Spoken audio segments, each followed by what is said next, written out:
Halo Kenarimannya, Assalamualaikum warahmatullahi wabarakatuh.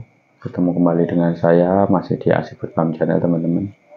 Oke teman-teman, untuk kesempatan kali ini saya akan sedikit menjawab pertanyaan dari salah satu rekan Kenarimania.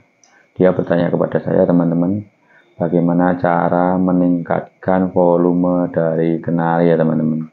Oke teman-teman, untuk videonya tolong disimak bagi teman-teman yang mempunyai kenari bersuara tipis.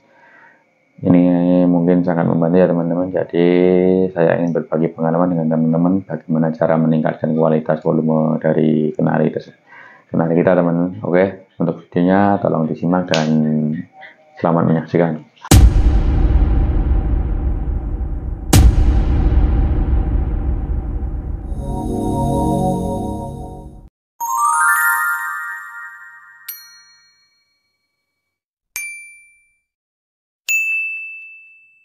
Oke teman-teman, sebelum masuk ke materi cara meningkatkan kualitas dari volume kenari ya teman-teman. Di sini saya ingin sedikit menjelaskan bahwa untuk volume dari kenari, keras tidaknya, tipis tebalnya itu tergantung pada dua hal ya teman-teman. Yang pertama yaitu terah atau keturunan ya teman-teman. Jadi terah kenari itu atau indukan dari kenari itu sangat berpengaruh terhadap volume. Jadi faktor yang pertama itu faktor keturunan ya teman-teman. Jadi ketika burung kenari kita itu mempunyai dulunya itu indukannya itu punya terah yang bagus, terah misalnya terah juara, volumenya kenceng, gacor, durasinya panjang, kemudian senggol lagunya bagus, itu nanti akan berpengaruh pada kenari kita teman-teman. Itu yang pertama ya teman, yang mempengaruhi dari volume dari kenari kita ya teman-teman. Kemudian yang kedua itu faktor perawatannya teman-teman. Jadi di sini kita akan fokus kepada faktor perawatannya teman-teman. Jadi untuk faktor perawatannya bagaimana akan saya sedikit jelaskan atau saya sedikit bagikan pengalaman saya pribadi ketika menangani kenari yang bersuara atau volumenya tipis ya teman-teman.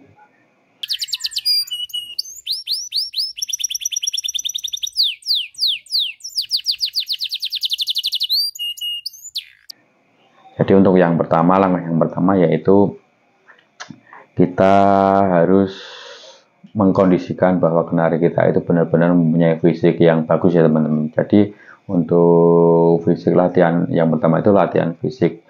Fisik di sini kita tekankan pada pengumbaran ya teman-teman. Jadi untuk meningkatkan kualitas atau volume dari kenari itu yang pertama yang kita lakukan adalah kita harus melakukan pengumbaran secara rutin ya teman-teman. Jadi di sini kita kuncinya itu rutin melakukan pengumbaran, karena ketika burung itu diumbar dia bisa leluasa, pergerakannya akan leluasa, kemudian fisiknya juga bagus, nafasnya bisa panjang, sehingga untuk volumenya itu akan insya Allah akan tambah kenceng, tambah keras ya teman-teman. Itu yang pertama ya teman-teman. Kemudian yang kedua yaitu kita harus menstabilkan kenari kita, menstabilkan birahi dari kenari kita. Karena kenari itu ketika dia kurang birahi itu ya kurang, untuk volumenya itu kurang ngotot. Jadi ketika burung kurang ngotot, otomatis volumenya itu akan kecil ya teman-teman. Volumenya akan tipis teman-teman. Kemudian ketika burung itu terlalu over birahi, dia akan terlalu ngotot. Jadi untuk volumenya mungkin kurang stabil, bisa kadang kenceng, kadang tipis ya teman-teman. Jadi harus kita stabilkan birahinya dulu teman-teman. Jadi untuk yang kedua yaitu kuncinya yaitu birahi harus stabil. Jadi bagaimana cara menstabilkan burung kenari? Salah satu cara untuk menstabilkan yaitu rutin mandikan teman-teman. Jadi untuk kenari yang gacor itu harus sering kita mandikan. Jadi rutin setiap minimal dua hari sekali harus kita mandikan ya teman-teman. Bisa kita semprot atau bisa kita kasih cepuk yang berisi air akan mandi sendiri. Jadi itu tergantung karakter burung dari teman-teman sendiri itu. Biasanya disemprot atau mandi sendiri itu sekali lagi tergantung dari karakter burung teman-teman dan teman-teman sendiri ya. Kemudian yang ketiga yaitu faktor kita harus memberikan EF ya teman-teman. Di sini saya biasanya memakai 2 EF untuk yang fokus meningkatkan volume dari kenari itu ya teman-teman. Jadi biar suaranya biar tebal, biar kenceng itu saya yang pertama itu pakai biji fumain ya teman-teman. Biji fumain itu sangat bagus untuk pertama mendongkrak birahi ya teman-teman. Tapi perlu diingat ya teman-teman, untuk pemakaian jangka panjang biji fumain itu sangat berbahaya, khususnya terhadap kondisi dari birahi dari burung kenari kita teman. Jadi untuk biji fumain itu biasanya saya pakai ketika menjelang burung itu mau digantang atau dilombakan ya teman-teman. Itu ya teman-teman. Jadi untuk pemakaian jangka panjang saya tidak menyarankan untuk biji fumain. Jadi kadang-kadang aja ketika kita butuh burung itu punya bisa agar kerjanya bagus ketika menjelang lomba atau kita gantang itu baru kita kasih biji fumain ya teman-teman. Kemudian yang kedua yang bisa kita berikan untuk meningkatkan volume atau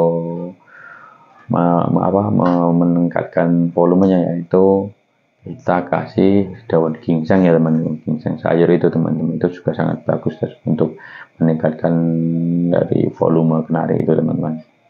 Oke teman-teman, itu tip yang kedua, yang ketiga teman. Oke, kemudian untuk yang tip yang keempat yaitu teman-teman yaitu pemberian pakan yang berkualitas ya teman-teman. Jadi untuk kenari yang sudah gacor atau sudah terkondisikan itu harus kita berikan pakan yang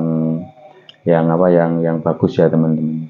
Jadi di sini saya tidak menyarankan untuk memakai pakan-pakan tertentu atau merek tertentu, itu tidak ya teman. Tapi menurut saya pengalaman saya pribadi itu saya di sini hanya memakai pakan dari olahan dari produk dari pabrik ya teman-teman. Itu ada berbagai macam merek tergantung teman-teman ya teman. Ya selera teman-teman sendiri. Tapi kalau saya pribadi itu saya kadang yang sering saya pakai yaitu Gold Coin, kemudian Ebot Kenari, sama satunya lagi itu yaitu Top Song Kenari ya teman-teman. Jadi untuk teman-teman untuk tips yang keempat yaitu memberikan pakan yang berkualitas teman-teman. Jadi itu ya teman-teman, tips atau perawatan untuk meningkatkan volume dari kenari ya teman-teman. Jadi itu semua tergantung teman-teman untuk perawatannya itu.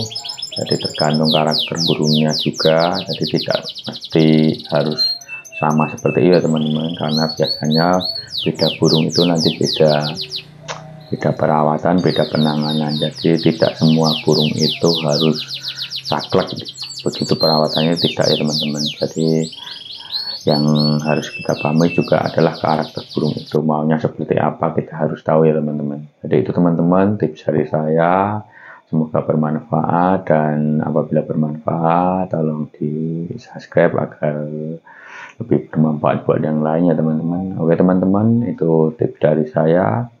Sekali lagi semoga bermanfaat. Wassalamualaikum warahmatullahi wabarakatuh.